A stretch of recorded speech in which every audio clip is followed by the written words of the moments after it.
Hello guys, welcome. In this video tutorial, we will learn how to change header color in Microsoft Word. Let us begin. Actually, there's no direct way to change header color, but there's a tip. Go to Insert,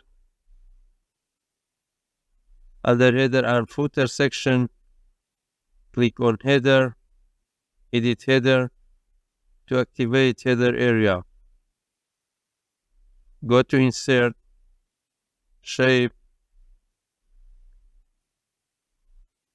draw a shape,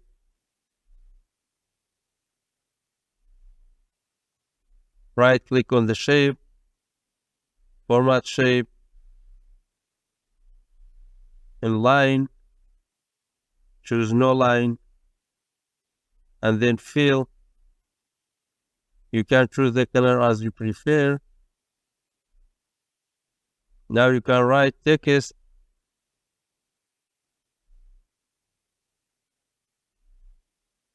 Go to Home. You can resize your text. Change the color.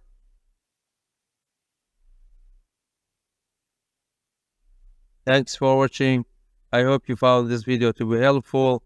For more daily tips and tricks, subscribe us and don't forget to like the video.